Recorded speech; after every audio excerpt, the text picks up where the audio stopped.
এভারুডের শান্ত শহরে ৫টি সেরা বন্ধু একটি অনন্য প্রতিভা ভাগ করে নিয়েছে। অর্জুন, মাহি, জয়, ঈশা এবং সাইফি। এক রৌদ্রোজ্জ্বল বিকেলে, যখন বন্ধুরা স্কুলের উঠানে বাস্কেটবল খেলছিল, তখন বেড়ার কাছে দুই অপরিচিত লোকের মধ্যে একটি নিস্তব্ধ কথোপকথন হচ্ছিল। সেই সময় অর্জুন কাছে এসে এমন কিছু শুনতে পেল যা তার রক্ত জল করে দিল। অপরিচিতরা এভারউড হাই স্কুল থেকে কিছু ছাত্রকে অপহরণ করার পরিকল্পনা করছিল। আমাদের প্রিন্সিপাল রয়কে সব বলা দরকার, অর্জুন তার বন্ধুদের কাছে ফিসফিস করে বলল।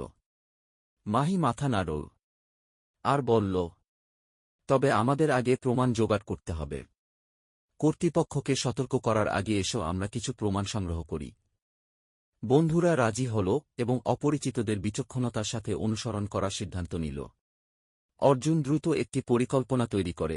মাহি তার ফোনে কথোপকথন রেকর্ড করবে, জয় প্রয়োজনে তাদের রক্ষা করার জন্য তার শক্তি ব্যবহার করবে, এবং ঈশা ও সাইফি বিপদের কোনো লক্ষণ পেলে সবাইকে সতর্ক করবে।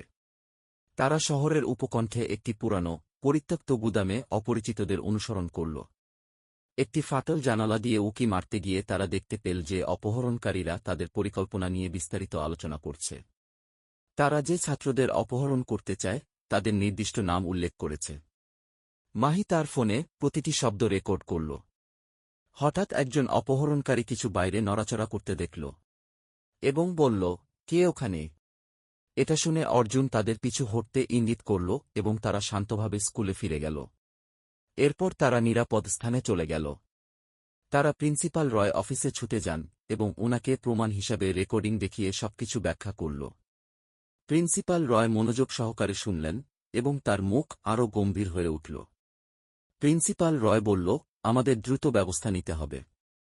আমি পুলিশকে কল করব, কিন্তু আতঙ্কের সৃষ্টি এড়াতে আমাদের এই নীরবতা পালন করতে হবে। কিছু সময় পর পুলিশ দ্রুত সেখানে পৌঁছাল এবং বন্ধুদের বিস্তারিত তথ্যের সাহায্যে তারা অপহরণকারীদের ধরার পরিকল্পনা তৈরি করল। অর্জুন, মাহি, জয়, ঈশা এবং সাইফি তারা নিরাপদ দূরত্ব থেকে সব দেখল যখন অফিসাররা গুদাম ঘরটিকে ঘিরে ধরল। উত্তেজনাপূর্ণ সংঘর্ষের পর পুলিশ অপহরণকারীদের আটক করে হেফাজতে নিয়ে গেল। ৫ বন্ধুর সাহসিকতা এবং দ্রুত চিন্তাভাবনার জন্য এভারউড হাইয়ের ছাত্ররা অপহরণকারীদের হাত থেকে বেঁচে গেল। পুরো স্কুল তাদের বীরত্ব উদযাপন করেছিল এবং প্রিন্সিপাল রয় একটি বিশেষ সমাবেশে তাদের প্রশংসা করল। প্রিন্সিপাল রয় বলল, তোমরা অসাধারণ সাহস এবং বুদ্ধিমত্তা দেখিয়েছ এবং দলবদ্ধতা শক্তির একটি সত্য প্রমাণ সেটা তোমরা বুঝিয়ে দিয়েছ। সেই দিন থেকে অর্জুন, মাহি, জয়, ঈশা এবং সাইফি এভারউডের নায়ক হিসাবে পরিচিত হতে থাকল এবং তাদের বন্ধন আরও দৃঢ় হল।